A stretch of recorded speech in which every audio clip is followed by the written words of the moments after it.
retour dans vos vies avec la capsule. Avec moi, j'ai amené le crew. On a Parker, on a Yohan, on a Léo, on a John Café. Et avec nous aujourd'hui, on a un invité.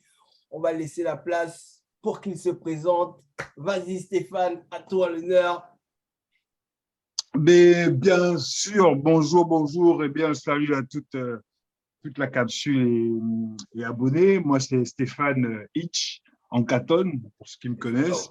Je suis un passionné de sport et d'arts martiaux depuis ma plus tendre enfance. Donc, j'ai un peu passé entre le judo, taekwondo, karaté, JJB et même capoeira aujourd'hui. Donc, je suis un vice-champion de France en jiu-jitsu brésilien. Et puis voilà, quoi. Gaboma. Fais pas trop peur à Parker. Donc, on dit quoi, les gars? Comment a été votre week-end jusqu'à présent? John, qu'est-ce qui se passe? C'est bon? Top. On est là. Léo? En forme. Écoute, comment te dire que la semaine n'a pas été super géniale, puisque ce connard de Kolasinac ne sait pas cadrer un ballon. Et ce soir, j'ai peur parce qu'il y a l'Olympico, quoi.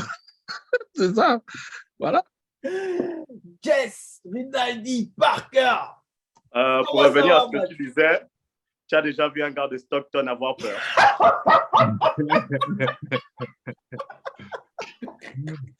Let's go. Juste essentiel. Et Yohan, on dit quoi? Le GOAT pour la fin, le meilleur. Bien vu, toi. Ça va bien, en tout cas. Prêt pour la capsule. Tu peux son micro déjà, là, s'il vous plaît. Donc, cette semaine, dans la capsule, on va passer en revue UFC 280. C'était un événement de malade. On va revenir sur ça. On va revenir aussi sur le retour de Wilder. Et on va passer en revue tout ce qui s'est passé en MMA depuis UFC 280 jusqu'à maintenant, quoi. Et ensuite, dans Stop la Hype, on va se focaliser sur Bo Nicol, Manon Fiorot et la hype des grappleurs en MMA. Ensuite, pour terminer l'émission, on va se tourner du côté de New York City au Madison Square Garden avec UFC 281 Adesanya aka Easy contre Alex Pereira. Let's go! On commence avec le débrief, les gars. UFC 280.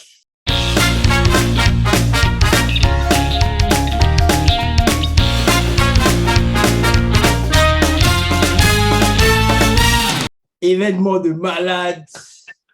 Charles du Bronx Oliveira contre Islam Makhachev, Charles du Bronx qui a perdu sa ceinture. Quels ont été vos ressentis, les gars? Qu'est-ce que vous avez retenu? Quelles ont été vos déceptions? Let's go, on met la place, on cède la place à qui? Je vais commencer. Vas-y, moi, la déception, c'est plus Yann contre O'Malley, parce qu'une fois de plus, l'arbitrage, il faut qu'on en parle, en fait. Je pense que parfois, il y a des décisions, en fait, à l'UFC qu'on ne comprend pas. Et sur ce combat-là, pour moi, en fait, Yann, il mérite la victoire. Et je comprends qu'il soit déçu à tel point qu'il voudrait quitter l'UFC. Parce que ça fait 2 fois, entre guillemets, que tu te fais voler. À un moment donné, c'est bon, quoi. Si l'UFC ne veut pas te pousser, au moins te donner, en fait, les victoires que tu mérites pour aller voir ailleurs. Ouais. Après, l'autre combat qui m'a marqué, si je faisais comme Léo, j'allais dire que Islam, en fait, un combat arrangé, on ne l'a pas reconnu, etc., etc. Mais je vais juste, en fait, me contenter de dire que la victoire d'Islam, en fait, elle est méritée. Mon nom vient faire quoi là dans l'histoire? Tu es un théoricien du complot. Non, moi jamais. Moi, vous m'avez vu faire comme vous comploter ici là. Attends, est-ce que c'est fou? En train de parler de l'arbitre qui fait ci, l'arbitre qui fait ça. Non. Mais Parker, est-ce que c'est fou? Effectivement, l'événement de l'UFC 281 était assez intéressant. Pour revenir au combat d'O'Malley, il mérite amplement sa victoire parce que, comme on avait discuté en off, à quoi sert les takedowns sans dommage? Et si vous avez regardé les significant strikes, O'Malley a totalement dominé au troisième round. C'était en 3 rounds, non, si je me rappelle. C'est le troisième round, oui. Oui, Ouais, au troisième round, Yann. Et le combat, il est noté parce que les gens ont tendance à oublier. Le combat, il est noté par round. Ce n'est pas tout le combat, c'est mon genre. Premier round, il y avait limite presque match nul, mais moi, je l'ai donné à O'Malley. Deuxième round, oui, domination totale de Yann. Mais au troisième round, on regarde les dommages. Ben, O'Malley, il a fait le taf et ils ont donné la victoire à O'Malley. C'est pour ça que c'est split décision. Ça peut étonner certains, mais avec l'expérience que vous avez en regardant l'UFC, vous avez compris normalement. Parce qu'on avait eu ce débat sur les takedowns, mais il n'y a pas de dommage. Oui, takedown, mais après.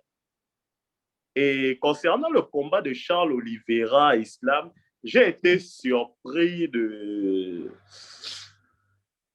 J'ai été surpris.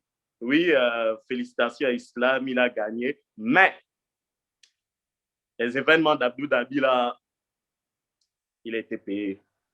Ah, vraiment. Bon. Léo, vas-y, Léo. Écoutez, moi, je vais revenir très rapidement sur Aljamain Sterling. Franchement, lui, il m'a coupé le souffle. Je ne m'attendais pas à cette victoire. Je ne vais pas mettre ça sous l'égide de la blessure de Dillashaw.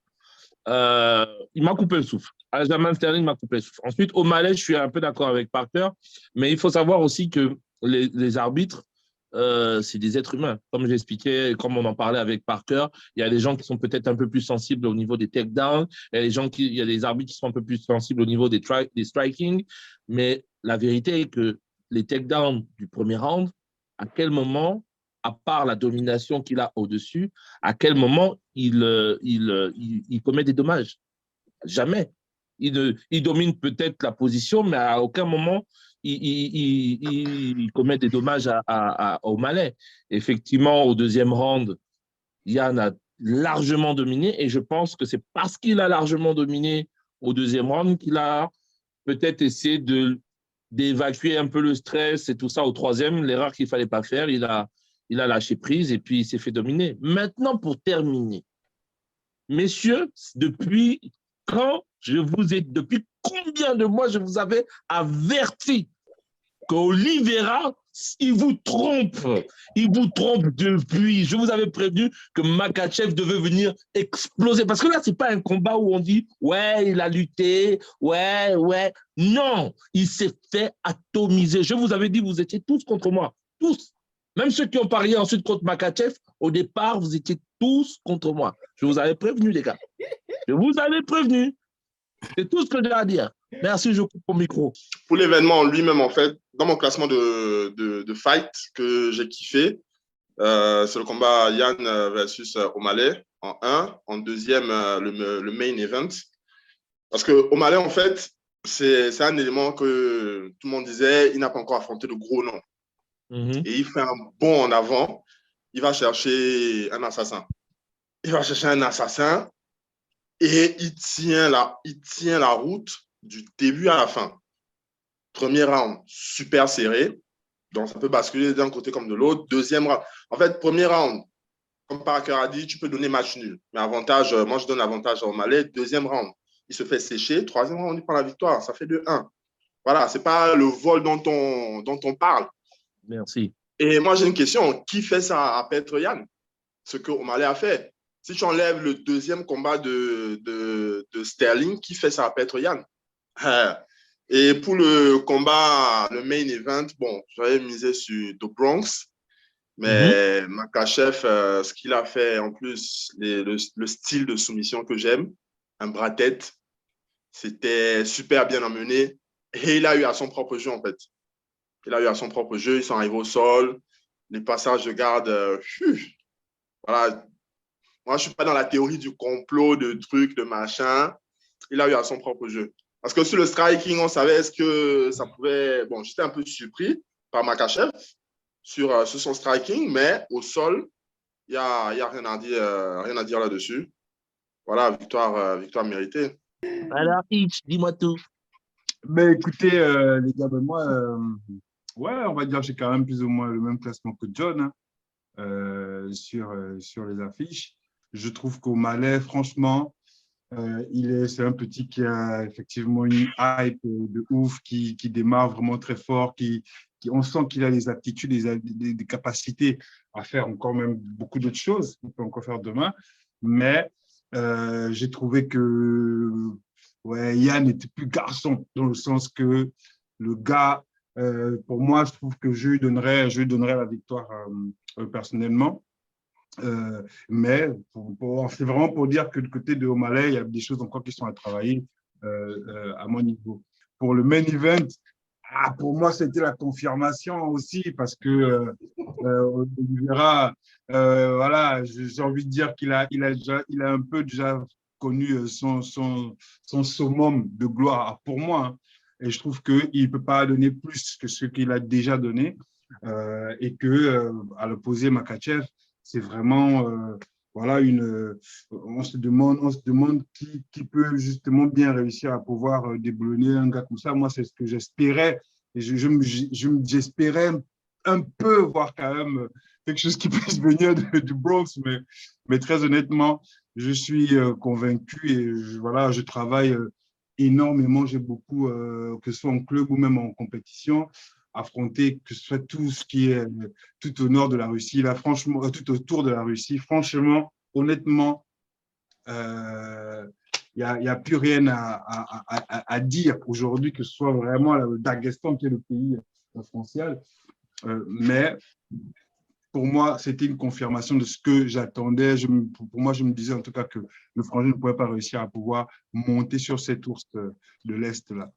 Et puis voilà, donc pour moi aussi, c'était une soirée quand même qui n'a pas eu trop de surprises, mais très intéressante. Merci. Pour revenir sur la carte, moi, c'est pareil, je pense comme vous. Bon, pour le combat d'O'Malley, bon, moi aussi, je l'aurais donné à Peter Yan. Hein. Moi aussi, je l'aurais donné à Peter Yan, mais je pense aussi, comme Yohan, on doit vraiment nous expliquer comment les arbitres jugent, en fait, parce que ce même type de combat, on l'a déjà eu auparavant, je pense, avec Adesanya aussi, quand il est monté en light heavyweight contre Jan Blachowicz, c'était la même chose. Jan Blachowicz l'avait takedown, mais Jan Blachowicz n'avait pratiquement rien fait avec le takedown qu'il a fait aussi. Genre, il y avait le contrôle, mais au finish, ils ont donné la victoire à Blachowicz. Donc, je ne comprends pas vraiment.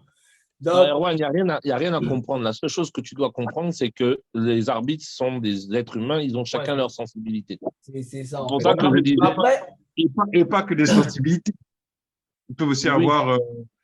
C'est pas seulement une sensibilité. C'est-à-dire, franchement, j'aurais pu entendre un peu complotiste, tout ça. Moi, je ne suis d'aucun bord.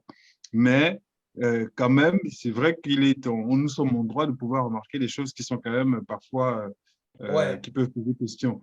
Des décisions qui...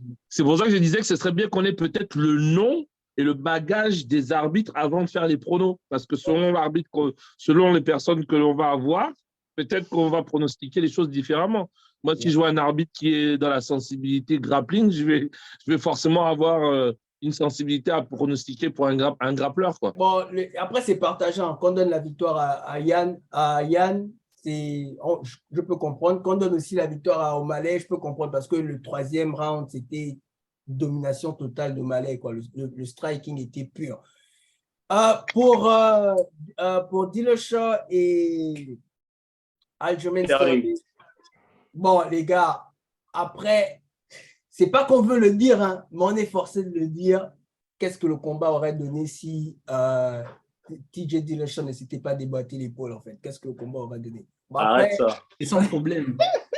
Non, en fait, on dit, parce que moi je dis ça parce qu'on dit que déjà pendant le camp d'entraînement, il avait déjà cette blessure-là, en fait. Et il a Abandonne. Personne ne l'a forcé à venir. C'est ça, en fait. Bon, Abandonne. Non, moi je dis ça juste pour donner mes fleurs à Aljamain Sterling. À lui, je veux lui donner toutes mes fleurs parce que il était dit au départ, avant l'événement, que le combat O'Malley contre Peter Yan, normalement, aurait été le combat pour déterminer qui sera le prochain adversaire de Aljamain Sterling. O'Malley a gagné. Maintenant, ça backtrack. Les gars ne veulent plus mettre Aljamain Sterling contre Sean O'Malley. Ils veulent maintenant faire Aljamain Sterling contre Henry Cejudo. bon, Cejudo n'a pas combattu depuis combien de temps? Like, moi, en fait, c'est comme si, en fait, c'est ça, en fait. C'est comme s'ils veulent pousser, comment on appelle, un plan pour seulement enlever la ceinture à Sterling, en fait. C'est un peu l'impression que j'ai. Mais bon, pour arriver au main event, les gars, tout comme Léo disait, je ne comprends pas ceux qui ont parié pour Charles du Bronx Oliveira, les gars. Il est, comme on disait, Charles du Bronx est élite en matière de jiu-jitsu. Mais comme je vous disais la dernière fois, les gars, son jiu-jitsu, c'est défensif. Qu'est-ce que ça donne s'il combat contre une bête féroce, comme Islam? Islam, il étouffe, mec. Islam, il étouffe. Et Islam ne fait pas de bêtises lorsque tu subis son étouffement, en fait. Quand il est sur toi, il ne fait pas de bêtises. C'est lyrique, c'est textuellement ce que Khabib fait. Il sait là, il va placer sa main. Il sait là, il va placer son pied. Donc, ta défense, mec, tu peux la jeter à l'eau parce que tu vas seulement subir le contrôle d'Islam, mec. Tu vas seulement subir. Et y a peur. En plus, le striking, les gars. Charles du Bronx, pendant les 2 derniers combats, avant Islam, il s'est fait drop, les gars. À chaque fois, il s'est fait drop. Et c'est au sol qu'il allait gagner. Ouais. Si déjà, tu es quelqu'un qui est fragile à ce niveau, tu affrontes Islam, mec. Il n'y a pas d'autre option que de perdre. S'il vous plaît, hein, Islam n'est pas aussi une référence. Il vient de gagner son premier titre en fait, mondial. Attendons la suite. On ne va pas faire aussi comme si c'était devenu le GOAT. Là. Attends, Johan, on le dit. S'il vous plaît. Excuse-moi de te reprendre. Islam, Manon Furo, tout ça. S'il vous plaît, calmez-vous. Non, Johan, ok, excuse-moi. Permets-moi de te répondre, Johan. En soi, tu as raison. C'est son premier grand combat qui gagne. Enfin, le premier grand nom qui fait tomber. Mais ce premier grand nom qui fait tomber, ce n'est pas n'importe qui. C'est un grand nom. Non, écoute, c'est un grand nom pour lequel vous trois, en haut là, vous trois j'ai en haut, il y a quelques mois, vous parliez de lui comme étant susceptiblement un GOAT. Est-ce que ça change le fait que Islam a gagné un seul premier titre mondial, en fait? On va pas commencer à... Mais Johan, s'il vous plaît. Johan, je n'ai pas envie de défendre l'islam, mais ce que tu es en train de dire là, c'est la même hype que tu as sur Hamzat. Hein? Non, Hamzat. Donc, on va rappeler les paris. Ok, donc je disais O'Malley, 3e KO, TJ à la décision, Do Bronx KO, 2e. Yann à la décision, je pense que Sterling à la décision, et puis Oliveira, 2e round soumission. Je vais aller avec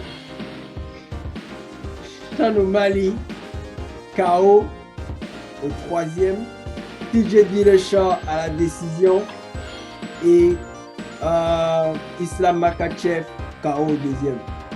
Sean O'Malley à la décision, Sterling pour moi à la décision sur 5 rounds, Do Bronx, soumission, premier round.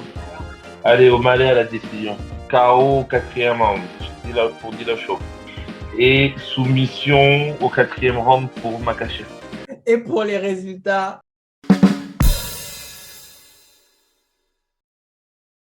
donc les gars, ce qui nous amène à Wilder, les gars. Wilder, dernier combat à Brooklyn, au Barclays Center, a carrément atomisé son adversaire au premier round, KO.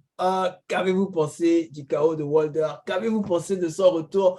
Bien qu'on n'ait pas vu grand-chose, on va passer on dirait Parker. Parker, oui. Vraiment, j'étais hype de fou pour le retour de Wilder. J'aime le boug, mais Fury l'a traumatisé. Wilder n'aura plus rien, c'est terminé. Déjà, le fait que ce n'est pas le combat en tant que tel. Même quand Léo disait ça au début, je ne comprenais pas, mec. Quand j'ai regardé le combat et son sketch en conférence de presse, oui, il pleure, oui, et tout. Il a peur de tuer quelqu'un, son adversaire. Mec, je me rappelle, en 2019, tu disais que tu avais envie de rentrer sur le ring pour abattre ton adversaire. Maintenant, quand tu as bastonné sévèrement 2 fois de suite, tu viens nous sortir des grands discours à la Gandhi, ouais, et tout. Non, il est fini, il est brisé. C'est terminé, en fait. Là, il va se battre pour les cachets et son nom. tant que son nom va encore amener les gens et tout pour voir des chaos spectaculaires sur des presque no-name, il va vendre Messi, attendre un Wilder au haut niveau. C'est terminé. À part s'il affronte peut-être l'autre purée de Joshua. Ouais. Oui, peut-être. Et même là, maintenant, je suis sceptique que s'il combat Joshua, comme je disais il y a quelques années, il devait éteindre Joshua. À l'heure actuelle, s'il y a un combat en décembre, là, Joshua, Wilder, tous les jours, je roule avec Joshua. Tu n'as Wilder, pas besoin. pour moi, il est cassé, c'est terminé. Ok, Vas-y, Léo. je vais prendre le relais. Tu n'as même pas besoin d'aller jusqu'à Joshua. Ortiz. Tu mets Ortiz là contre Wilder, il l'éteint. Effectivement, je vais pas parler du combat parce que vous savez ce que je pense. J'ai trouvé le combat là un peu bizarre, mais je ne suis pas dans la théorie du complot. Il a gagné. En face de lui, il y avait son ancien sparring partner, Helenius. Bon, voilà, Helenius avait bastonné, son dernier grand combat, c'était contre White, donc je me disais qu'il pouvait.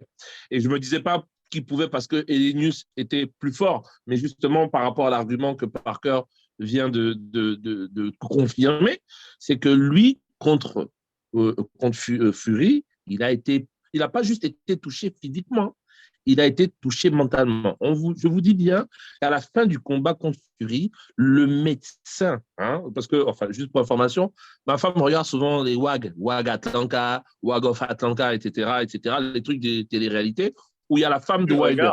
Et dans ce truc-là, dans WAG of Atlanta, on apprend qu'en fait, à la fin du match de Fury, le médecin lui a conseillé d'arrêter la boxe parce qu'il a eu une sévère commotion cérébrale. On lui a dit, si vous voulez reprendre, c'est dans minimum 6 mois, mais moi, vous pouvez avoir des dégâts qui vont se rajouter dans le futur, quoi.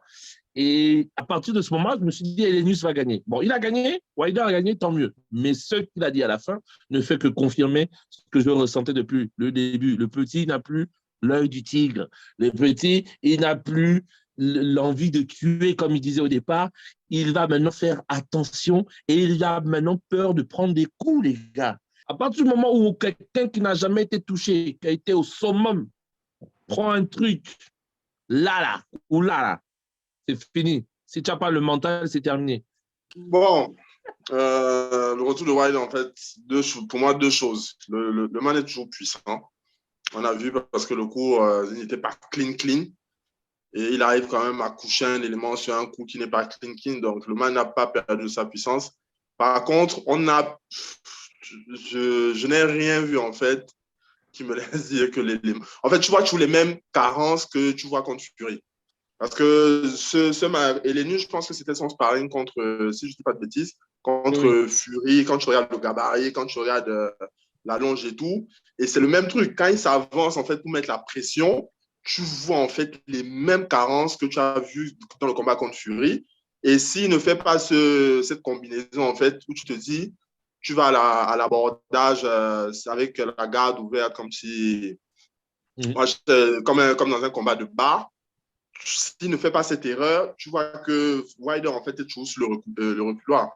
Et bon, il a gagné, c'est bien, ça peut faire du bien au moral. Après, il faut voir la suite. Mais il semblerait, c'est en fonction des négociations, que ce soit contre Ruiz. Donc là, je pourrais peut-être mieux juger, mais là, je n'ai rien vu qui me laisse dire que... Mais sinon, voilà, belle victoire, et puis, bon, belle victoire, bonne victoire pour le mental, et puis attendons la suite. Yohan, vas-y. Je ne comprends pas pourquoi John m'appelle souvent Ganga. Apparemment, on a 2 oracles ici qui ont des boules de cristal qui peuvent nous dire en fait absolument que Wilder, il est fini. On verra ça lors du prochain combat. Qu'il soit devenu un peu plus sensible, on peut comprendre parce qu'il affronte en fait son sparring partner en fait, et peut-être de le voir en fait allongé, bon, prendre un KO quand même, mine de rien, violent, même si c'était comme si c'était pas un coup clean, mais la manière dont il tombe et puis tout, il a du mal à se relever en plus. Donc, je pense que c'est normal qu'il soit un peu sensible par rapport à ça. Après, si on parle seulement du combat, John a tout dit. Wilder, je crois il a 36 ans. 35, 36, je ne sais pas. Et ce n'est pas à 36 ans, je pense, maintenant qu'il deviendra le boxeur technique. Ce sera toujours le même avec ses lacunes, qui perd beaucoup de rounds, en fait, qui encaisse beaucoup de coups et qui termine le combat sur un punch. Point barre, en fait. Moi non plus, je ne suis pas d'accord. En tout cas, je suis du même avis que Le gars. Non, mais du fait que je pense que ce n'est quand même pas le même Wilder. Et même sur voilà, des petits trucs ou des petites gestions, tu sens quand même le boxeur qui n'est plus investi de ça, super Voilà. assurant. Merci. Et tu sens beaucoup d'hésitation quand même et je trouve même que même sur le contre, quand il met le KO à Inus, c'est même un peu limite, il est un peu surpris. Oui, parce que merci. il remise sur un contre et c'est quand même ouvert. Moi, j'ai vu ça en même le ralenti, vraiment. Tu vois bien comment le frangin, il voit bien l'ouverture, il arme, il frappe, il rentre dedans et donc le gars va au sol. Lui-même, il voulait continuer encore à frapper, mais il s'arrête parce qu'il voit que bon, c'est déjà fait. Pour moi, c'est vraiment une action qui n'a pas abouti en tant que telle où tu vois le boxeur qui te met et tu tombes bien KO. Clair. Voilà pourquoi, d'ailleurs, tout à l'heure, le frère disait que c'était pas un coup qui n'était pas trop net. Et vraiment, tous ces petits signes-là, et puis d'ailleurs, on parlait aussi de la conférence de presse par la suite. Et moi, ça me fait dire quoi? C'est que, en fait, je réavise un peu mon image que j'avais de lui. En réalité, pour moi, je pense que Wilder, ce n'est pas un méchant. En réalité, hein, je ne pense pas que ce soit un méchant. Il a un peu le corps pour et tout ça. Et puis, finalement, il a la force. Et c'est vraiment sur sa force que tout repose. Et aujourd'hui, voilà, je suis aussi d'accord avec le frère tout à l'heure en disant que c'est pas quelqu'un qui a une belle boxe. Moi, il me fait pas rêver quand je vois boxer, mais par contre, on s'attend à ce qu'il vienne défoncer, qu'il vienne voilà, mais au fond, voilà, le mec qui boxe parce que sa fille est malade, il faut pas quand même qu'on oublie ça et que c'est le fond de moi, c'est ça qui donne sa motivation pour qu'il aille frapper les gens. Mais en réalité, moi, je pense pas que cet esprit qu'il a souvent amené, que ce soit aux conférences, que ce soit sur le ring dans le passé, en disant qu'il vient détruire, c'est une manière de détourner le regard sur voilà sur vraiment comment le frangin est, et à juste titre le combat avec ou bien Fury. Non, Fury, pour moi c'est sûr et certain que ça a cassé quelque chose. En tout cas, moi je l'ai trouvé différent aujourd'hui là de l'ancien qui venait avec toute la punch power, quoi. Bon, après, moi, j'ai pas vu grand-chose pour juger comment on l'appelle, l'évolution technique de Wilder ou bien. J'ai pas vu grand-chose. Limite, comme vous avez dit, c'était un flou ou bien en tout cas, il recule. En tout cas, il est en train de reculer et il lance. Quelque chose qu'on peut confirmer, c'est que la puissance est toujours là. La puissance n'a pas bougé. Ouais. Tops. Yeah. Tu n'as pas vu grand-chose parce qu'il n'y avait rien à voir. Après, c'était le premier. Le truc arrivé non, au premier round. Regarde, man, on a regardé plusieurs combats de Wilder avant Fury et tout. Si à un combat de Wilder, tu dis tu n'as pas vu grand-chose, c'est parce qu'il n'y avait rien à voir. Ce qui m'amène à poser la question, en ce moment, que ce soit pour Wilder, bon, on enlève Fury dans l'équation, en fait. Pour Wilder, quel est le combat rentable en ce moment? Est-ce que Wilder, Joshua est toujours aussi alléchant que dans le passé? Est-ce que ça va faire deux gars brisés. Pas comme dans le passé, mais comme c'est deux losers, en ce moment, ça peut donner quelque chose. Non, tu ne peux pas me dire que tu as la rage, Fury t'envoie le contrat, tu fais comme tu fais, il te dit si à 17h tu ne signes pas, il n'y a plus de combat. Silence radio sur les réseaux comme si c'était toi le champ, alors qu'on a fini de te taper comme un enfant. Ouais. Donc, on va rappeler aux auditeurs, aux subscribers, likez, abonnez-vous, partagez et aussi donnez-nous vos avis et vos opinions sur ce que vous avez pensé. On est toujours là pour répondre. Ce qui va nous amener à la deuxième partie de l'émission. Hey! Stop la hype! Donc, comme on disait, on va se focaliser sur Bonnie Cole, Fioro et la vague des grappleurs en MMA. Donc, on commence avec Bonnie Cole. Stop la hype, ou on prend au sérieux. Donc, Bonnie Cole, 2-0 en MMA, très nouveau en MMA, hein, pas comme, il s'appelle comment, Cédric Doumbé là? Attends qu'il arrive, attends qu'il arrive. Là, tu parles parce qu'il n'est pas encore là. Attends qu'il C'est arrive. malsain. Poulain de Parker connaît bien, poulain de Masvidal, celui qui a pris la ceinture BMF contre Nate Diaz. Bonnie Cole, on commence par qui? Concernant Bonnie Cole, si on stoppe la hype, c'est qui? Voilà. Je connais Merci. pas. Je vais prendre. Ne me donnez Attends, même pas la attends. parole, tu veux dire la même chose. Oui. En fait, moi, il n'y a même pas de stop la hype vu qu'il n'y a pas de hype, en fait. C'est tout. C'est un débutant, il n'y a pas de hype. Donc, Non, n'argumente même pas. C'est qui? John Café, ok, on a déjà 2 personnes qui ont dit stop là. John? Non, moi, Même, comme j'ai stop des hype. problèmes, j'ai envie qu'on voit encore. On continue. Parce qu'il arrive, il a une grande gueule, il est agressif. Ça fait penser un peu quand Hamza est arrivé en disant smash everybody.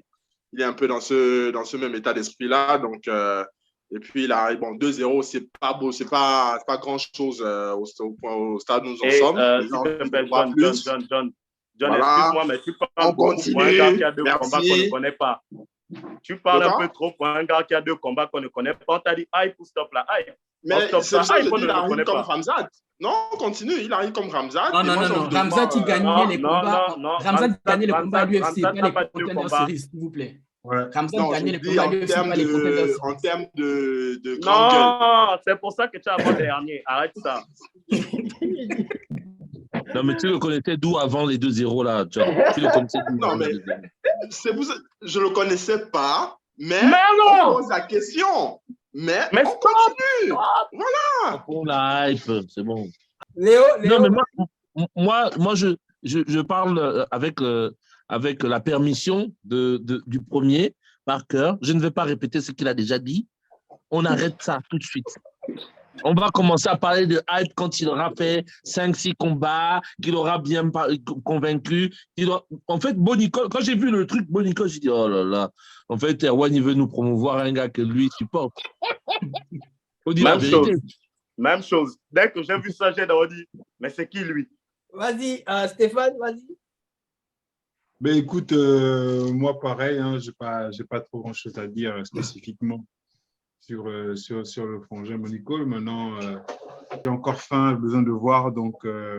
Voilà. Non, tu n'as pas besoin de te justifier, tu as déjà dit, c'est bon. Moi, je vais mettre beaucoup de squelettes, de têtes de squelettes dans les places ici parce que les gens sont venus nous vendre un Cédric Doumbé qui n'avait pas encore combattu.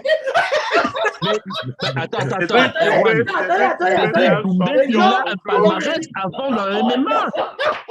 Ah oui, Cédric Doumbé, c'est un nom avant le MMA. Attends. Cédric Doumbé, les gens sont venus nous le vendre ici. Il n'avait pas encore combattu en UFC. Vous êtes venus, vous avez tous dit. Mais c'est pas grave. Quoi? C'est pas grave, c'est un champion. Erwan, la question, Erwan, moi, réponds à la question que j'ai posée à John tout à l'heure. Personne ne les connaît. Réponds à la question que j'ai posée à John tout à l'heure. Bonnie Cole, avant ses 2-0 en MMA, il a fait quoi? 0. Cédric Doumbé a 60 matchs, à 60 combats de kickboxing. On s'en fout, c'est pas aussi l'UFC ça. Ne nous embrouille pas. C'est le GOAT. On passe à Manon Fiorot, combattante MMA en UFC. Elle, quand même, a fait ses preuves en UFC. Donc, les gars, let's go. Manon Fiorot, on commence avec Yohan parce que je sens. Zéro. Non, mais bon, après, pour être honnête, c'est vrai que la combattante, moi, ne m'a jamais impressionné. Mais quand tu finis par battre, en fait, la numéro 1, en fait, de ta catégorie, forcément, il doit avoir la hype. Tu dois être, en fait, la prochaine, en fait, qui doit affronter, donc, Valentina. Seul bémol, en fait, lorsqu'on te demande, en fait, qui tu voudrais affronter après, et que tu as peur, en fait, d'aller challenger la Valentina, en fait, celle qui détient, en fait, la ceinture, pour moi, tu n'as juste pas le courage, en fait, et les couronnes, en fait, d'être là où tu es. Donc, pour moi, il y a un petit bémol. En fait, je ne sais pas si mentalement, en fait, elle est aussi forte qu'elle ne le paraît. Ah, quand même, ce serait quand même méchant de dire. C'est aussi une championne qui a quand même à la fois, je crois qu'elle avait raté un championnat de karaté par une blessure, à cause d'une grave blessure, mais elle s'est rattrapée en reprenant dans le Muay Thai, elle était championne nationale. Enfin, je veux dire, c'est quand même quelqu'un qui, dont on peut plus s'interroger sur son mental, à mon niveau. Hein. Mais on lui a posé la question qu'elle aimerait affronter, non? Elle a bien dit, elle trouve que Valentina, c'est trop tôt parce qu'elle pense qu'elle n'a pas les capacités. Bon, ça, c'est mon. Elle pense qu'elle n'a pas les capacités. En fait, le niveau de Valentina maintenant, elle voudrait affronter qui d'abord? Non, ça, c'est ta traduction à toi. Moi, je sais pas ce que j'ai compris. Moi, concernant Manon, on a Manon, mais comme a dit Johan, moi aussi, j'ai été surpris. On t'a demandé la prochaine, c'est qui? Valentina. Tu bugs. Je ne sais plus à quelle capsule, Léo, on avait parlé, je crois que c'était le combat de Rosa, où on parlait du mental. Quand on parle du mental, c'est comment les gens rentrent dans la tête des autres, entre sportifs de haut niveau. Déjà, dans le trash talk de Valentina, elle va te sortir que, ouais, elle a peur de m'affronter et tout. Ouais, mais ça joue aussi dans le mental. Donc, comme moi, j'ai vu qu'elle hésite, meuf, va prendre ton title shoot, que ça foire, c'est pas grave, mais vas-y. Tu veux d'abord affronter quelqu'un d'autre, ta hype peut partir avec le quelqu'un d'autre là, si elle perd son prochain combat. Ok, bon, moi, je pense que la hype n'est même pas encore assez forte à ce niveau-là. Je pense que elle mérite sa hype, mais je pense qu'elle peut être encore plus forte parce que, justement, ce que vous avez vu comme un problème mental, j'ai vu ça comme un excès d'humilité et j'ai vu ça aussi comme, enfin, je ne sais pas si tu as parlé de la conférence de Wilder. Est-ce que tu as vu l'interview, tu as bien analysé l'interview jusqu'au bout? Moi, j'ai l'impression plutôt que quand on lui pose la question, à ce moment-là, elle ne pense pas à Valentina Shevchenko, elle pense au combat qu'elle a fait parce que du début à la fin de son interview, elle n'est pas contente du combat qu'elle a fait. Tu vois ce que je veux dire?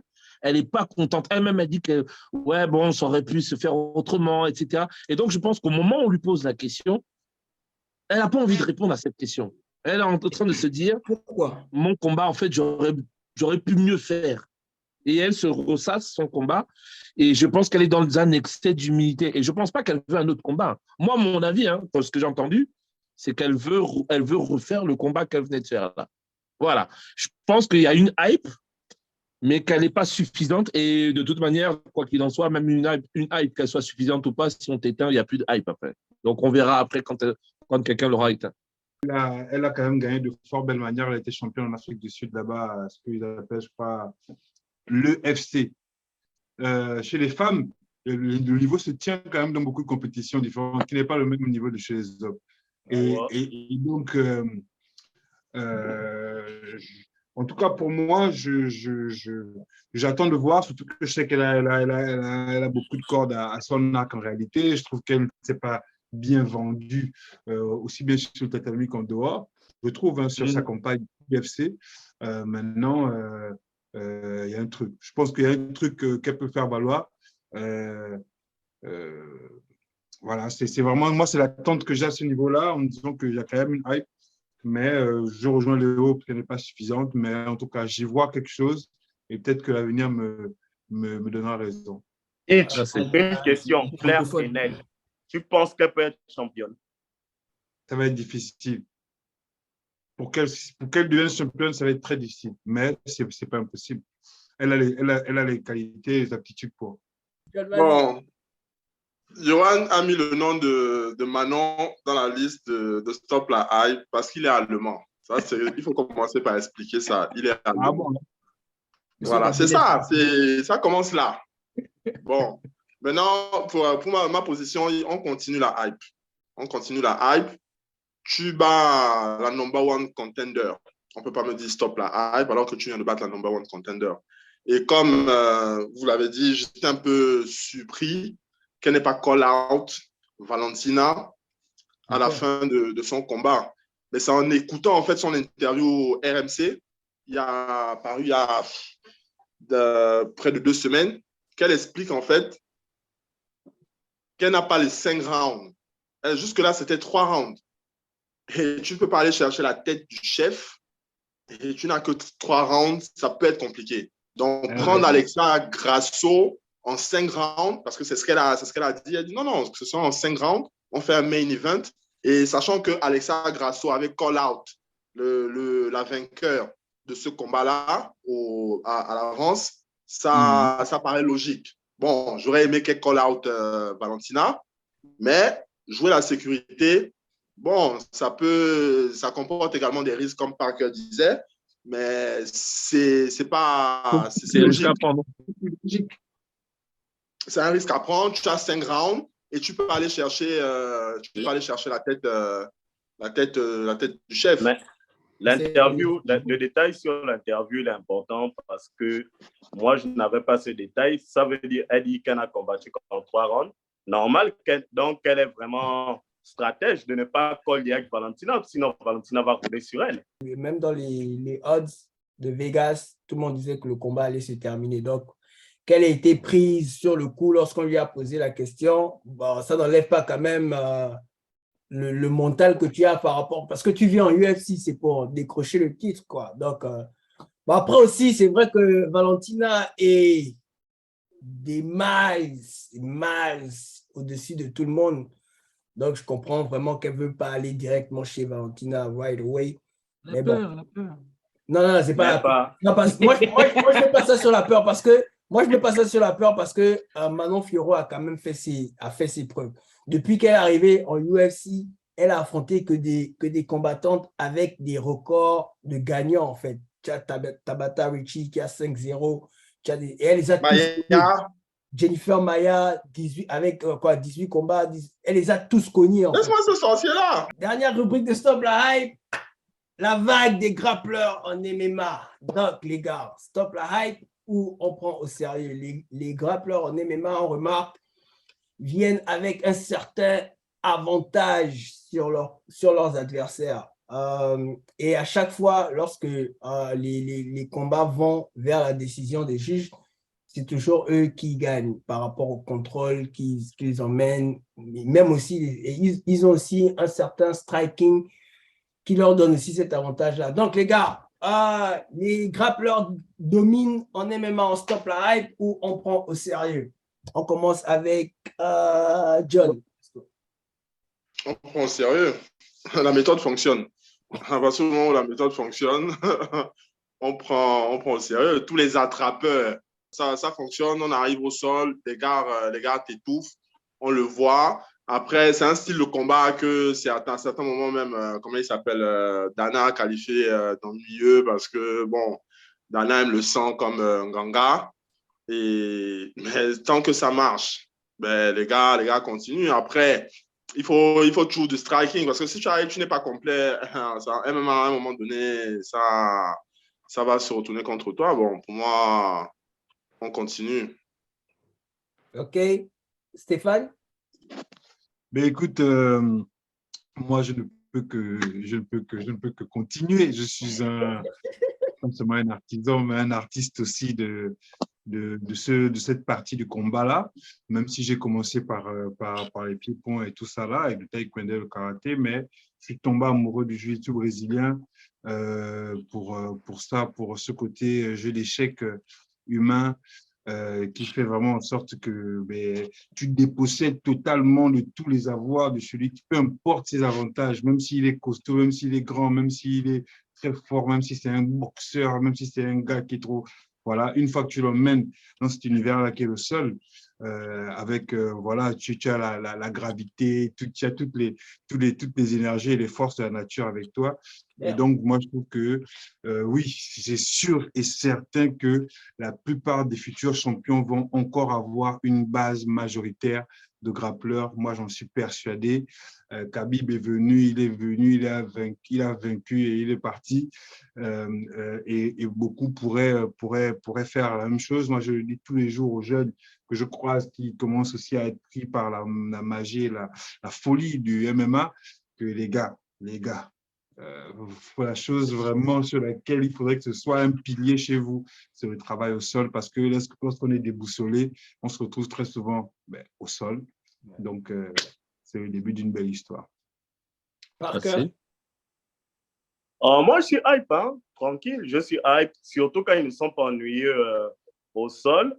Mais je suis hype parce que les strikers doivent trouver la solution. O'Malley, on a regardé le combat d'O'Malley. O'Malley, il était dominé au sol et tout. Il a pu trouver une solution. On regarde les combats d'Adesanya quand on essaie de l'amener au sol. Donc, plus les strikers vont essayer de se défendre, plus les grappleurs vont essayer et ce sera bon. Moi, je suis hype. Même si je n'aime pas les 9-9, mais je suis hype. Léo, Écoute, comment te dire, quand on revient aux origines, notamment grâce à Royce Gracie, et même en parlant de mon GOAT, Fedor Dans ton monde à Emelianenko, toi, il faut préciser. c'est un champion du monde de Sambo. Sambo, c'est du grappling, c'est pas du striking, le Sambo, ok? Maintenant, il y a la hype. Moi, je l'aime bien, cette hype, quand elle n'est pas ennuyeuse. Mais je suis aussi un boxeur. Donc, en tant que boxeur, moi, j'aimerais, comme l'a dit Parker très justement, la hype, elle doit continuer pour que les strikers trouvent la faille pour revenir en haut de l'affiche. En fait, c'est un cycle, en fait. Il y a un cycle grappleur, un cycle striker. Mais en ce moment, le cycle grappleur, il prend un peu trop d'importance. Et comme dit Hitch, c'est la base. Hein. Aujourd'hui, juste pour la petite anecdote, je pense que j'ai déjà raconté, je suis allé au Canada, fier de mes 120 kilos, fier de mon expérience MMA en France, boxe, etc. J'arrive, j'ai un mec d'1m60 en face de moi, un Brésilien. Un mec 60, il me dit, je vais t'apprendre le jiu-jitsu. Je lui dis, OK, lui, il va m'emmener où? Les gars, 120 kilos. En face, j'ai 60 kilos. Il m'a envoyé valser comme si j'étais un oreiller, un sac de plumes, en fait. yeah. Donc, forcément, le grappling, quand c'est bien fait, c'est beau et la hype doit continuer. Mais je veux que les strikers reviennent et je veux que ce jeu d'échecs ne se joue pas seulement entre grappleurs. Je veux que ce jeu d'échecs se joue entre grappleurs et strikers. Voilà. Non, mais le but, je crois, quand tu rentres dans l'octogone, c'est de gagner les combats. Et pour le moment, les grappleurs, ils ont un avantage certain. On le voit dans tous les combats, ils dominent. Et lorsque ça arrive en fait à la décision, ils dominent tellement le combat le plus souvent qu'ils gagnent. Donc, soit ça finit en soumission pour les meilleurs grappleurs, bien sûr. Soit ça finit en soumission, en fait, soit ils dominent tout le combat et ils finissent par gagner à la fin. Donc, actuellement, il ne peut y avoir qu'une hype qui soit en fait grosse et qui est donc expliquée. Et par conséquent, voilà, quoi. Comme a dit presque tout le monde, c'est maintenant au striker de retrouver peut-être Jean Laclé. Adesanya le fait très bien. J'attends de voir. Adesanya le fait très bien en gardant souvent la distance. Il était indirectement en fait avec les low kicks et tout ça en fait. Donc voilà. Mais c'est que la hype, elle est méritée. Ils sont tellement forts actuellement que ils sont presque les futurs champions ou les combattants à abattre, quoi. Donc, hype méritée de mon côté. Ok, ouais. Moi aussi, je vais vous rejoindre. Hype mérité, mais pour amener un peu de piment, je vais dire, les gars, les juges commencent déjà à ouvrir les yeux. Hein. Donc, c'est vrai, le grappling domine. C'est vrai, tous les combattants avec une base en jiu-jitsu brésilien, en combat de sambo, ils ont l'avantage. En lutte aussi. Ils ont l'avantage, mais maintenant, les juges ont envie de voir plus, en fait. Qu'est-ce que vous faites lorsque vous amenez l'autre au sol? Est-ce que c'est seulement le contrôle ou bien il y a des dommages qui sont inflictés? La hype est méritée, hein. La hype est toujours là et la hype aussi mérite de continuer, mais bon, il y a maintenant de plus en plus de combattants qui n'ont pas forcément une base en grappling, qui sont déjà champions. On a Adesanya, on a mon type, Jiri Prohaska. Donc, ouais, la hype est méritée et la hype mérite de continuer parce que c'est une formule qui gagne. Mais bon, les juges commencent déjà à ouvrir un peu les yeux quand même. J'ai une question pour toi, Aaron, avant de donner la parole à Hitch, parce que j'ai vu qu'il voulait intervenir. J'ai une parole à toi. Est-ce que ce sont les juges qui sont en train d'évoluer ou est-ce que c'est Dana qui commence à être lassé et qui exige un changement de la part des juges? Ouais, très bonne question parce que Dana a cette manie-là de mettre en avant. On a vu avec Conor, on voit maintenant avec Sean O'Malley. et aussi avec Israël Adesanya d'ailleurs, on voit Dana toujours apporter son apport à ce genre de combattant-là, en fait. Je pense que c'est lui qui est un peu derrière Ah le fait bah, que... c'est pas un secret de polichinelle quand même, hein, qu'il y a beaucoup de gars d'ailleurs qui sont partis aussi de l'UFC pour un peu pour ces raisons-là. Moi, ce que je voulais juste quand même un peu rajouter, c'est que je serais vraiment bien curieux de voir ce que les strikers peuvent réussir à trouver face à celui qui sait le mieux utiliser vraiment l'art de la lutte, du grappling et tout ça, parce que c'est quand même dur. Et ça, c'est Dur, vraiment le ouais. cœur. Garder la distance comme le fait bien Israël aussi. Oui, même si, parce que pour moi, je trouve qu'ils n'ont pas encore eu des combattants en face à la mesure qui sont au niveau de leur niveau de striking, tu vois, mais on va dire des niveaux équivalents grappling striking. Moi, je pense que pour Adesanya, c'est jamais arrivé. C'est parfait parce que tu recolles à justement un dernier point que je voulais ajouter, c'était justement cela, c'est que pour moi, on part d'un principe simple, c'est qu'un être humain, on est debout sur deux jambes et qu'il est quand même assez difficile, on le voit tous les jours, de pouvoir réussir à s'équilibrer sur ces deux seules jambes qu'on a. Il y a des animaux qui sont mieux lotis que nous. Donc, on peut très facilement faire tomber un être humain à cause de cela. Et quand tu es au sol, quelle est la meilleure arme que tu puisses utiliser? C'est le grappling aujourd'hui. Il n'y a rien d'autre parce qu'on n'envoie pas un coup de poing au sol. C'est bien connu. Ce que tu es à terre, tu peux donner tous les coups que tu veux. Ils n'ont pas la même puissance. Alors qu'au contraire, celui qui est au sol, il est débarrassé de beaucoup de choses. Tu es déjà couché, il monte sur toi, tu te fatigues plus que lui. Il y a tellement d'éléments qui sont à l'avantage de celui qui a une maîtrise du sol. Donc pour moi, je ne pense pas que les choses vont vraiment s'équilibrer comme ça, que les strikers vont réussir à pouvoir développer un truc. Je pense que les strikers aujourd'hui sont en train d'avoir peur en se disant putain, il faut que je sécurise au maximum aussi mes connaissances du sol. Et c'est peut-être ça qui va réussir encore à élever le niveau des joueurs, parce qu'il y a beaucoup qui ont vraiment, quelqu'un comme Ganou, même il le dit quand j'écoute ses interviews, il me dit ça, qu'ils étaient là, je suis là, je ne connaissais même rien, j'ai commencé à peine, ça fait qu'un an, je fais le MMA. Parce que le projet, il y a des choses qu'il n'avait pas encore maîtrisées. Et c'est vrai, mais il a une force incroyable et phénoménale qui a fait en sorte que ça a réussi à gommer un peu toute son inexpérience.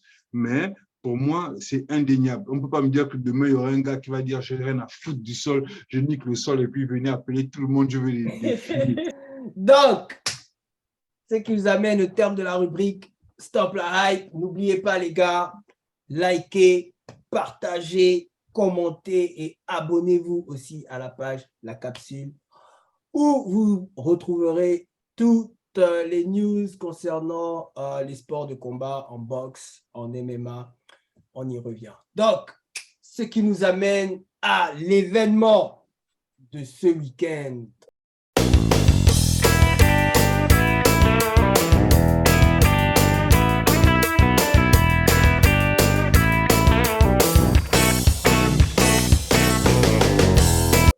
UFC 281. Israël Adesanya contre Alex Pereira au Madison Square Garden, les gars. La Mecca des sports de combat, une arène qui a abrité des combats tels que Ali Frazier, tels que en MMA d'ailleurs, Masvidal contre Diaz, aussi Kobe Covington contre Kamaru Usman. Bref, c'est la Mecque, les gars. Donc, UFC 281, donc, comme on disait, on va analyser le co-main event et le main event et on va pronostiquer les 3 derniers combats de la soirée. Michael Chandler contre Poirier et Carla Esparza contre Weili Zhang et Alex Pereira contre Izzy Adesanya. Donc, on commence avec Weili Zhang et Carla Esparza. Les gars, comment vous voyez le combat se passer? On va commencer avec son gars. Non, honneur, vraiment. Honneur au mari de Weili Zhang. Let's go. Mais, bon, plus sérieusement maintenant pour parler, un bon combat en fait. On connaît les qualités en fait de Zhang. qui peut gagner, en fait, qui est très puissante, qui peut gagner par soumission ou aussi, en fait, par KO. Je crois que sur ces victoires à l'UFC, il y a 11 victoires par KO, 8 victoires, je crois, par soumission, et je crois 3 à la décision, si je ne me trompe pas, à peu près comme ça les chiffres, à peu près. Donc, une combattante qui est complète, qui a une ceinture violette, je crois, du JJB, qui a fait aussi, je crois, du Muay Thai, si je ne me trompe pas aussi. Donc, pour le coup, une combattante qui peut gagner, en fait, debout comme au sol, très puissante, très rapide, en fait, et qui tape aussi très, très, très, très, très fort. Donc, Esperanza, ça va lui changer de son dernier combat ennuyant contre Rose, qui a fait de son mieux, mais c'était très décevant. Là, Esperanza va devoir, en fait, combattre contre une cliente, en fait. Elle ne pourra pas juste se contenter peut-être de sa lutte, en fait. Ce ne sera pas assez. Il faudra qu'elle se dépasse, il faudra qu'elle tienne la route les 5 rounds, en fait, contre la championne, contre la bête. Donc, moi, j'ai hâte de voir ce combat. Voilà, très bien. Léo? Écoute, comment te dire que ça m'énerve d'être un peu d'accord avec Yohan au niveau des caractéristiques de la gauche, je n'ai rien à rajouter sur ce que Yohan a dit. Maintenant, il y a quand même quelque chose qui me gêne chez Willy, c'est que quand elle domine, elle oublie qu'il faut avoir une garde. Elle encaisse beaucoup aussi. Hein. Ah oui, elle encaisse beaucoup. Elle Et sait quand elle est dominante, elle a tendance à, à se précipiter, à se dire que c'est bon, c'est fini, c'est bon, je vais gagner. Il me semble que je ne sais plus combien de combats elle a perdu. Elle a perdu des combats, non? Il me semble, non. Willy Je sais Jean, plus, non, mais voilà. Et avec, il me semble, elle a oui, 3 3 avec, combats. 3-3. 3 combats perdus. Ouais. voilà. Et il me semble qu'à chaque fois, sur ces combats perdus, sauf erreur de ma part, si je me trompe, Contre Rose, 2 contre elle Rose. est, voilà, elle est dominante, mais elle tombe toujours sur des combattantes résilientes qui ne lâchent pas. Et du coup, à chaque fois qu'elle domine, je te dis, elle baisse sa garde. Et à chaque Le fois qu'elle deuxième baisse sa combat garde, contre elle Rose, c'est prend. quand même du vol. Tu peux dire ce que tu veux. Après, tu vas parler que c'est les autres qui sont complotistes. Voilà, mais bon, bref. Mais moi, je trouve que sa garde est parfois un peu trop basse. Et donc, attention au contre. Parce que Esparza, nous tous ici, on ne va pas mettre tout sur une seule personne. On pensait sincèrement que Rose devait faire quelque chose. Mais derrière, on avait quand même une combattante expérimentée et résiliente qui a su se sortir des mailles du filet. Et juste, il faudra que Zhang fasse attention à ça, à sa garde. Ah, bon. Il faut rappeler que Willy s'est fait bastonner 2 fois par Rose. Hein, Johan, ça, c'est la vérité que tu ne veux pas. Donc, si tu ne veux pas dire ça à haute voix, elle a pris un high kick et voilà. Mais pour ce combat en lui-même, en fait, belle opposition de style. Belle opposition de style. On a une nana qui, sur les derniers combats, ça la décision, qui aime beaucoup lutter. Et on a Zhang Weili qui a une force de frappe. Fou! Il suffit de regarder le dernier combat quand elle envoyait Joanna à la retraite de manière très, très brutale. Donc, je pense que ce ne sera pas le même combat que face à Rose qu'elle aura. Parce que Rose avait craignait les amener au sol, s'est amené au sol, et Weili n'aura pas peur de ça, et Weili n'a pas peur de frapper. Et quand tu vas tenter les amener au sol, il faut faire attention au contre. Elle sera très dangereuse. Je pense qu'elle sera très, très dangereuse là-dessus. Donc, bon, pronostic à la fin. Mais belle opposition de style. On a tous vu la vidéo où Zhang soulève Francis et tout, c'est bien, c'est beau. Mais j'ai l'impression, depuis le début de la capsule, on a tendance, ou vous avez tendance à négliger Esperanza. J'ai une impression, il y a une grande tendance à toujours, à chaque fois, on néglige, on dit ouais, ceci, ouais, cela. La meuf, elle s'est encaissée. Elle s'est encaissée et elle a, on va dire, parenthèse, un peu la même botte qu'Olivera. Elle encaisse, elle essaie de t'attirer vers le bas. Et quand vous arrivez au sol, elle arrive, même si elle ne concrétise pas souvent, elle a quand même 7 soumissions, mais elle arrive toujours à essayer de... C'est là où on parle de la domination, où tu fais quelque chose, à essayer de mettre des clés, à vouloir te soumettre rapidement pendant le combat. Et ces combats au sol sont assez beaux. Elle a quand même battu Rose, même si c'était split décision. Rose qui a battu 2 fois, 2 fois, non? Oui, Aller-retour. Rose, elle a battu 2 fois Rose. Voilà, Rose qui a battu Zhang. En fait, c'est une belle opposition de style, mais je dis, on base tous, et vous venez de parler de ça dans Stop la Hype sur les grappleurs, on base beaucoup de choses sur la puissance, frappe de frappe, mais elle a un jiu-jitsu vicieux. Et moi, j'aime bien. Écoutez, concernant alors effectivement ce main event-là, pour moi, j'ai quand même confiance à l'efficacité asiatique sur ce coup-là, quand même, parce que je trouve que ils ont quand même, elle a su, je trouve qu'elle a quand même une évolution entre un peu au début, il y a quelques années, et aujourd'hui, il y a une évolution dans le fait de rendre un peu plus complet les différentes palettes qu'elle a un peu, ce qui n'est plus, c'est une combattante, je trouve, qui travaille à augmenter le nombre d'arcs qu'elle a, de cordes qu'elle a à son arc. Donc, moi, c'est vraiment quelque chose que je trouve intéressant, en tout cas pour ce combat-là. Je trouve que elle aura beaucoup plus de cartes en jeu, moi, je pense, qu'Esperaza, surtout que moi, par contre, bien qu'elle travaille quand même au sol, c'est vrai, je trouve qu'elle a gagné trop de combats en la décision. Parce que justement, elle ne c'est pas trop dans sa culture aussi de finir, d'aller, alors que Weili Zhang, c'est quand même un peu sa signature. Donc, je trouve qu'elle a quand même c'est vrai que l'opposition de style peut donner un très beau combat.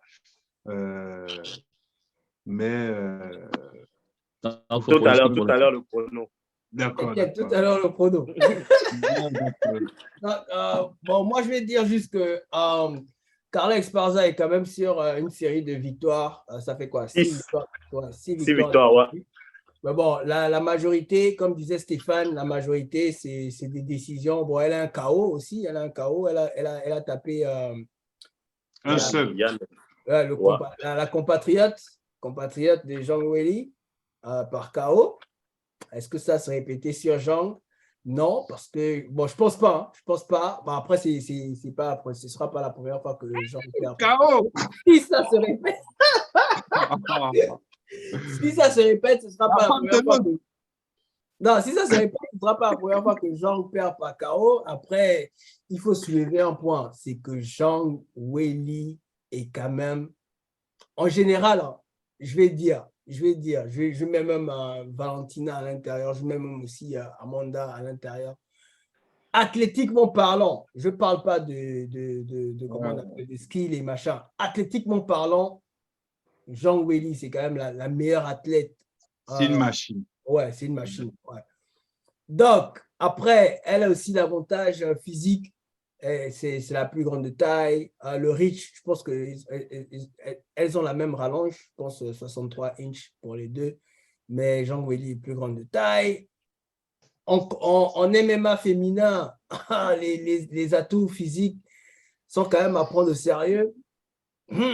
Maintenant, l'âge, Carla Esparza est plus âgée et ça donne beaucoup. Bon, après, à leur niveau professionnel, je ne pense pas que ce sera trop quelque chose à prendre au sérieux. Mais bon, les deux derniers combats des deux combattantes, Carla Esparza n'a pratiquement rien montré. Je ne sais même pas pourquoi on lui a donné la victoire. Bon, on lui a donné la victoire aussi. On lui a donné la victoire parce qu'elle a déposé une Rose aussi ne méritait pas. Bon, Rose aussi ne méritait pas de gagner parce que, en fait, les deux n'ont rien montré. Par contre, Weili Zhang, ce qu'elle a montré après les deux défaites contre Rose, c'est carrément un autre niveau, quoi. Tu te dis, la Go veut vraiment cette ceinture-là. Donc, Non, en vérité, hein, pour vous dire, ce combat-là, heureusement qu'il y a Willy Jang. ouais, Faut pas qu'on s'ennuie. c'est ça, en Heureusement fait. qu'il va combattre.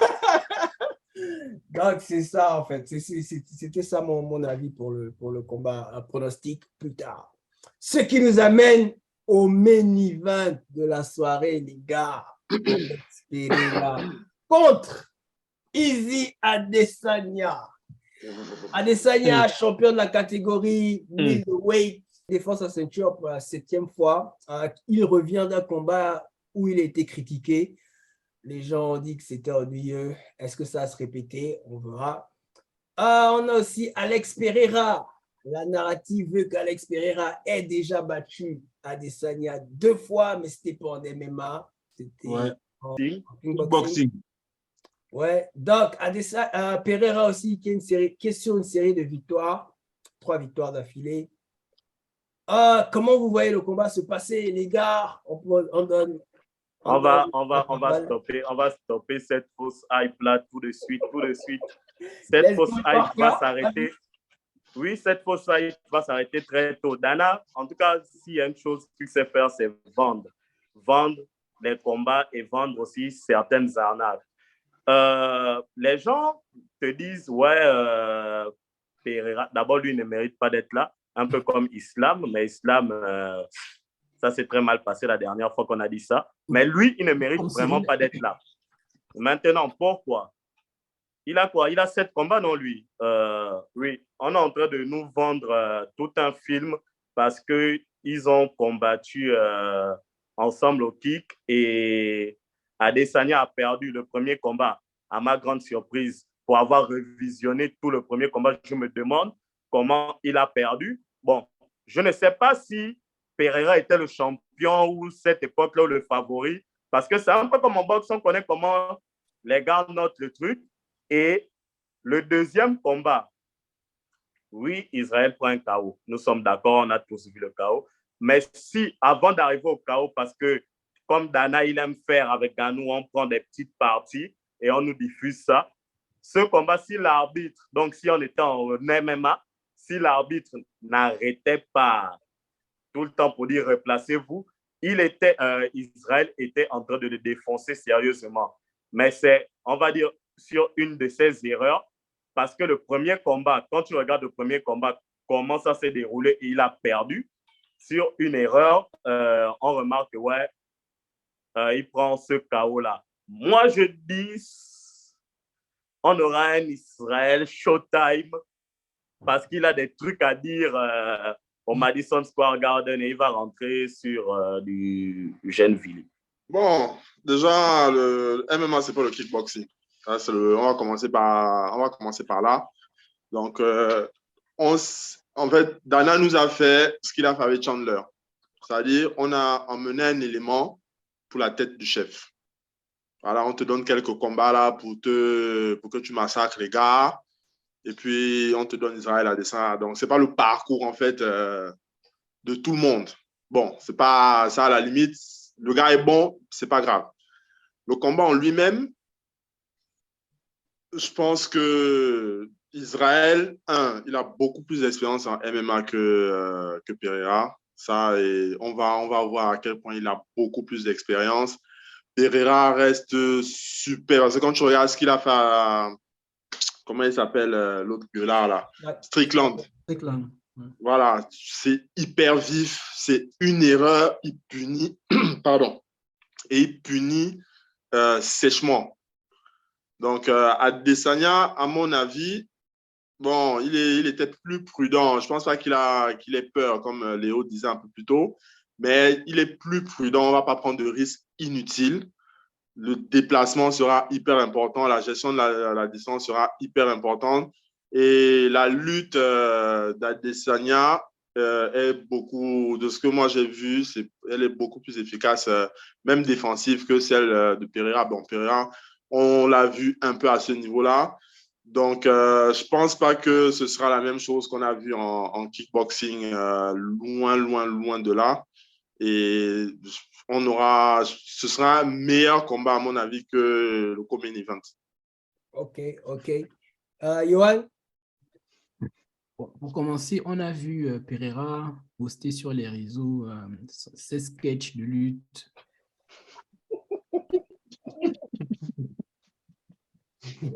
Il arrête, en fait. Ces sketchs de lutte, pour moi, qui ne ressemblent à rien. C'était beau pour la vidéo, c'est beau à poster sur les réseaux. Ça s'arrête là. Le combat va se passer à 99% du temps debout. Je pense qu'il n'y a aucun des deux qui va aller essayer un takedown. C'est pas Pereira.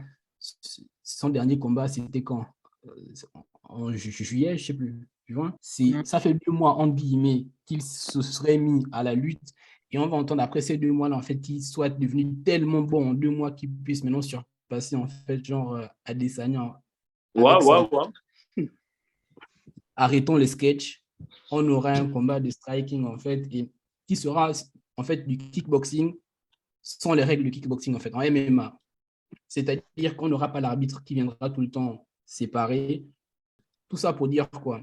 L'avantage, il est quand même à Israël, parce que lui, il en est, je crois, on vient de dire 7 défenses de titre. Ouais. Je ne sais plus combien de combats, en fait, en MMA aussi. Donc, et surtout, il a affronté des pointures, il a affronté des gars qui étaient genre vifs, qui étaient très bons en striking, en fait. Il ne va rien découvrir. Pereira, c'est un peu pareil. On va dire qu'il connaît quand même un peu Adesanya. Moi, j'ai vu aussi les combats, en fait, en kickboxing. Moi, je trouve quand même que c'était à peu près du même niveau, avec un Adesanya qui domine un peu plus. Mais c'était d'un niveau à peu près, je pense, similaire. Donc, on aura un très beau combat, je pense, de striking. Et celui qui fera le moins d'erreurs entre les deux, qui va laisser le moins d'ouverture, qui va mieux contrôler la distance, qui va le mieux contrer, au final, ce sera celui qui va mettre soit l'autre KO, soit qui va en fait l'emporter au final à la décision. Ce sera un faux combat. Je sens non, mais je vous dis la vérité, je sens le combat ennuyeux à mourir. Pour quelle raison? Un petit squelette. Non, je vais t'expliquer pour quelle raison. Parce que ce que je reproche à Adesanya va être son point fort cette fois-ci. Il a déjà pris un KO face à Pereira, même s'il avait dominé le combat. Oui, c'est vrai, par cœur. Il a dominé le combat. Il a pris un KO. Le premier combat, je ne comprends pas comment il perd au point. Mais à l'époque, Adesanya était farfelu. Adesanya était showtime, comme on dit. Il était dans le mood.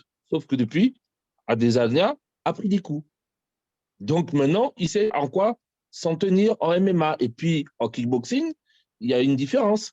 C'est qu'on a des gants qui sonnent. Vous savez, c'est quoi la différence entre les mitaines et les gants? C'est que les gants, ça sonne, parce que c'est du lourd qui arrive, donc ça sonne.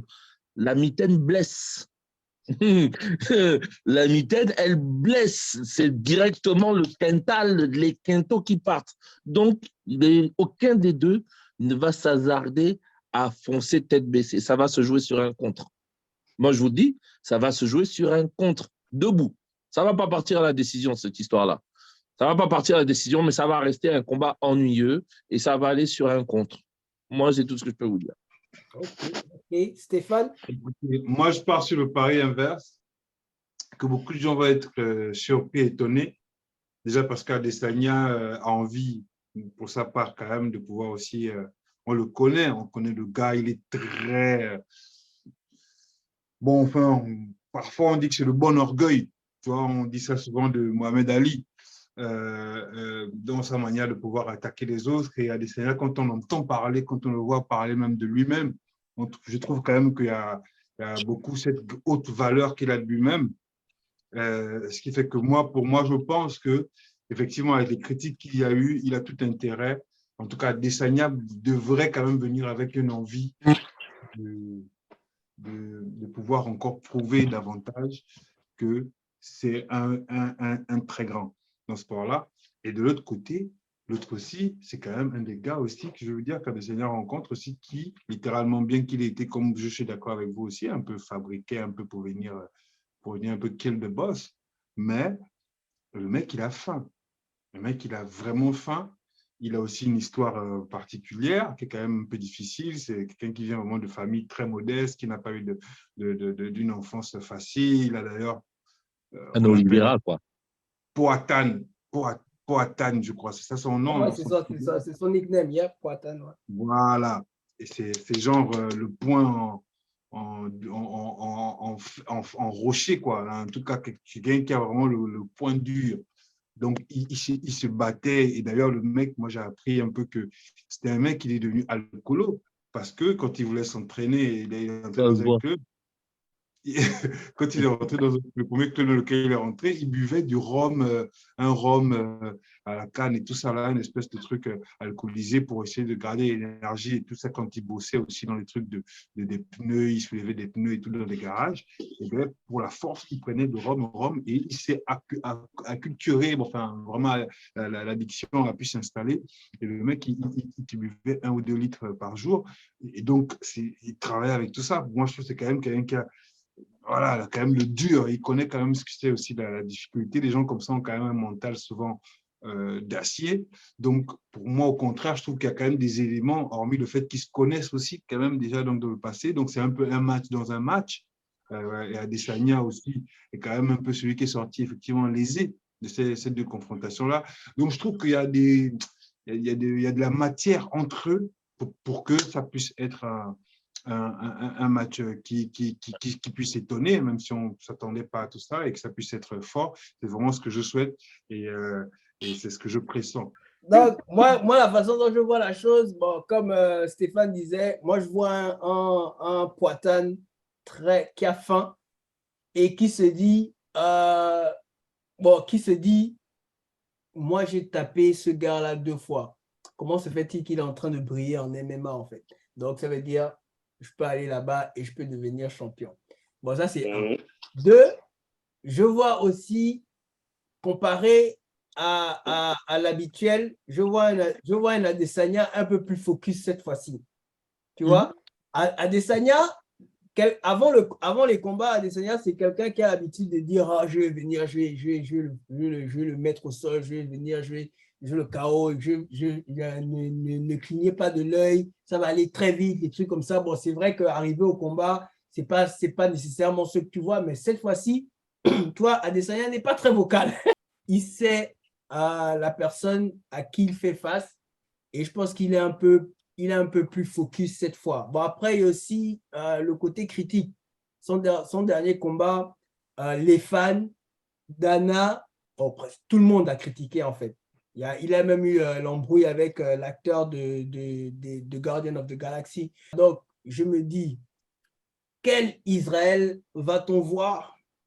Moi, j'ai bien envie que le combat n'aille pas à la décision. Je pense quand même qu'il y aura de l'engagement parce qu'il y a Poatan qui vient avec ce mental-là. Moi, je t'ai déjà tapé. À l'intérieur, je vais refaire la même chose. Après aussi, on dit pas 203, hein, les gars. Ce qui nous amène au pronostic.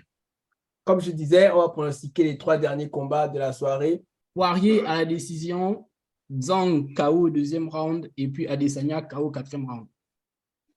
Let's go! Café? Poirier à la décision, Zhang 4e KO et Adesanya à la décision. Mais une décision bien appuyée. Donc, Dustin Poirier, soumission au 2e. Willy Jean KO au 2e. Je connais ton pronostic. Poatan Pereira KO Ah ouais. au 3e round, les gars. Aïe, aïe, aïe. Moi, Dustin Poirier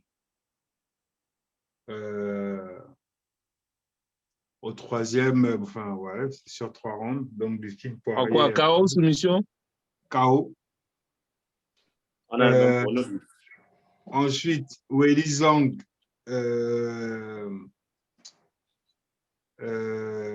à la décision, au terme donc des. Je ne vois pas de KO. Et Adesanya Pereira. Adesanya va abréger le combat au 2e round. KO, soumission. Sur un Ouais, un KO, un TKO, un TKO. Poirier, KO 3e. Zhang, KO 4e. Israël, KO 4e. Donc pour moi, Chandler au 2e round, KO 2e round, Chandler. Ouais. Weili Zhang, KO au 3e. Et sur un contre, la Desania, KO 3e aussi. Donc, c'était ça dans la capsule, les gars. N'oubliez pas, partagez, likez et abonnez-vous aussi sur la page La Capsule. Donc, chacun dit où on peut le voir.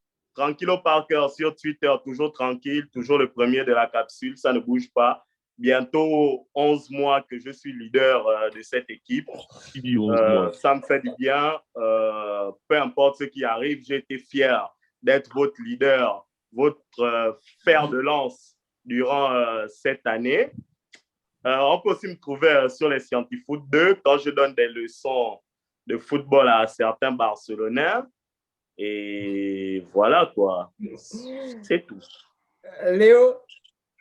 Écoute, Virus31 sur Twitter, le Virus31 sur Instagram, Léo Le VRC sur Facebook et sur les Scientifoot 2. D'ailleurs, je pense que je vais te rajouter Itch parce que on est pas mal déjà de la famille à être sur Scientifoot 2. Et puis voilà quoi. Et puis, comme d'habitude, suivez la GAT FC cette année et retrouvez-moi sur Clignot. Ma fille reprend en fait, hein. Elle reprend en novembre après s'être cassé le bras. Donc voilà. Stéphane? Yo, ben, moi, c'est le Itch, le Firster en Caton, que ce soit sur Facebook, Instagram et consorts. Toujours sur les tatamis, JJB, Forever, Lifestyle, parce que je pense que vraiment, c'est plus qu'un sport. Et puis voilà, pour moi, c'est vraiment la plus grande impulsion que je me donne de toujours pouvoir partager partout, sur tous les canaux, c'est de faire du sport, de sa vie un sport. Let's go! John? Scientifoot 2, Benzema Ballon d'Or. Yes, I. Voilà, c'est pas plus compliqué que ça. Et si ton équipe n'est pas en 8e de finale, c'est pas de notre photo. Voilà. Yohan, vas-y, Yohan. Twitch, Twitter, Unip, et puis sur Scientifique 2 aussi, Yohan. Et big up à la Juventus en Europa League. Donc, moi, c'était Tops. Vous pouvez me retrouver sur mes pages Black Big Bun Tops où je donne des tips en workout, en fitness. Aussi, sur Scientifoot 2, soyez on the lookout. Il y a la capsule section foot. Coupe du monde. La Coupe du Monde. Donc, la capsule va un peu couvrir un peu ça. Et, donc c'était ça, quoi. Donc, les gars, n'oubliez pas, partager, liker et aussi commenter. On veut savoir sur qui vous penchez pour la carte, d'ailleurs, UFC 281. Et regardez les combats, pas les highlights. Voilà. Regardez les combats, ne soyez pas comme Yohan et Didi. Regardez les combats, notamment ce week-end, parce que on a quand même Dominique Reyes et Frankie Edgar qui combattent. Let's go! C'est important. Donc, les gars, et n'oubliez pas aussi, les gars, vos commentaires aident beaucoup avec Léodie. L'algorithme. Ok, donc, let's go, les gars. Donc, c'était nous dans la capsule. Et non, pas la semaine prochaine, le mois prochain, avec UFC 282, la dernière carte de l'année, la dernière carte pay-per-view de l'année, UFC 282. Pour ceux qui veulent aussi participer, il n'y a pas de problème, envoyez vos invitations. Nous, on accepte toujours les invitations. On est là pour débattre ce qu'on fait. Et let's go! Till then, we say peace.